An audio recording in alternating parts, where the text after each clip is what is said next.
What's up, simulator fans? Hook here. I'm going to make a quick video demonstrating something that I haven't seen at least too many videos on in DCS world. That's going to be crosswind landing technique. So I fly with a virtual squadron, and last night we flew a co-op mission I made, and it came up that crosswind landings weren't something we did very commonly, and it is kind of a tricky skill set. So I'm going to make a quick video demonstrating that using the Yak 52.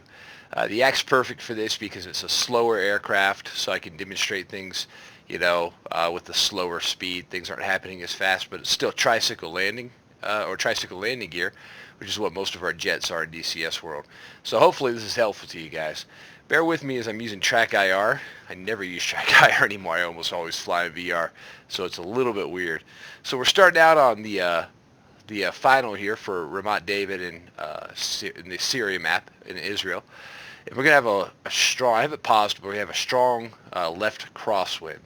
Now, I'm a real-world pilot, and I fly in Wyoming, and in the town I live in Wyoming, there's a saying that one day the wind stopped blowing and everybody fell over because we're all used to leaning into it. I almost always contend with crosswinds when I fly out here, so hopefully I won't embarrass myself, but the technique, at least, is something that I'm going to try to demonstrate. So I'm going to talk us through before we go in. As we're going in, we're going to have a left crosswind. We're going to crab the aircraft, and this is how it's going to look with, imagine the runway being forward. We're going to crab the aircraft into the wind. As we get closer to the flare, which is just above ground effect for the runway, we're going to drop this left wing down. We're going to try to put that left nose gear on the ground first, circle it with my mouse, or I'm sorry, left wing main gear. And then we're going to rudder away from the wind. So again, that's dropping the left wing into that left crosswind, touching the left main gear down first, and applying rudder away from the wind to bring the nose wheel over the center line. Then we'll lower the right main gear and nose wheel. If I'll be able to do all that in the Yak 52, we'll see, because I never fly this thing, but that's the idea in theory. Alright, so here we go. So already seeing that crab I'm talking about. And we're going to try to keep a nice good descent rate, and we're going to try to make that crab, that left crab that we have going on. Imagine how a crab walks down the beach. We're trying to keep that left crab into the wind and the runway center line in our direction of movement. I never fly the Yak, so again, hopefully I won't embarrass myself too much. And doing our check, our gear is down here. I think my flaps are up, but I'm not going to mess with them right now. Alright, so I'm just a little right of center. There we go. Alright.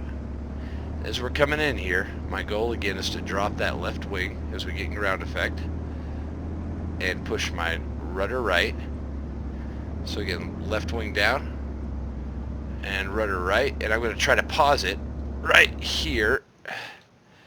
Alright, so a little late on my pause.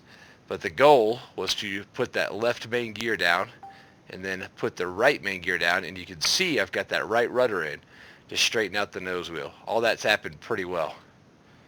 We'll just play it out and bringing down that right or that nose gear. And now this is really important, guys. I have left aileron deflection into the wind. Why is that?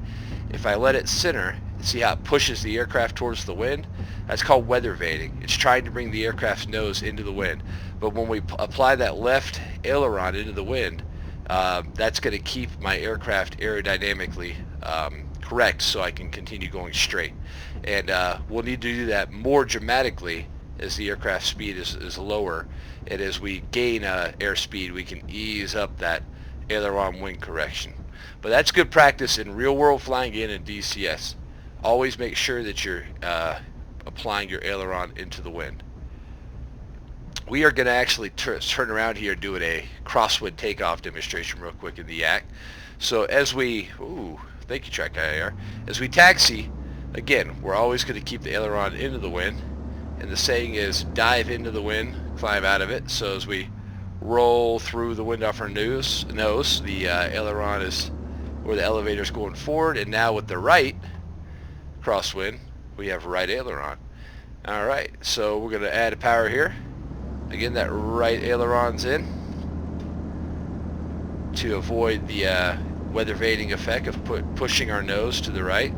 Still feeling it just a little bit. We're going to ease up that elevator, or that aileron, sorry. And we've got the center line, so we're just going to ease back, climb up, and immediately crab into the wind on our climb out. Alright, quick and dirty crosswind landing technique in the Yak 52. Hopefully that's been somewhat helpful to you guys. Hook out of here. See ya.